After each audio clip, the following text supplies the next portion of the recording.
బరువు తగ్గేందుకు ఒక్కొక్కరు ఒక్కొక్క మార్గం చెప్తూ ఉంటారు. కొందరు వంటింటి చిట్కాలు సూచిస్తూ ఉంటారు. రకరకాల డైట్లు చెప్తూ ఉంటారు. ఇటీవల కాలంలో అయితే ఫ్యాట్ బర్నర్ మందుల వినియోగం కూడా పెరిగింది. అయితే బరువు తగ్గేందుకు ఉన్న ఏకైక శాస్త్రీయ మార్గం మాత్రం కేలరీ డెఫిసిట్.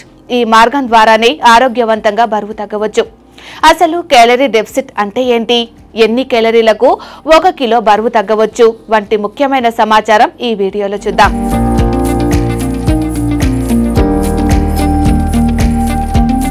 కేలరీ డెఫిసిట్ అంటే ఒక మనిషికి ఒక రోజుకు అవసరమైన కేలరీల కంటే తక్కువగా కేలరీలను ఆహారం ద్వారా తీసుకోవడం. ఉదాహరణకి 26 ఏండ్ల నుంచి 45 ఏండ్ల మధ్య వయసు పురుషుడికి ఒక రోజుకు దాదాపుగా 2600 కేలరీలు అవసరం.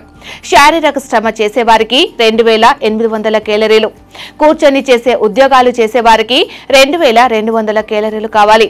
ఒకవేళ కనుక అవసరమైన కేలరీల కంటే తక్కువ కేలరీలు ఆహారంగా తీసుకుంటే కేలరీ డెఫిసిట్ ఉన్నట్లు లెక్క.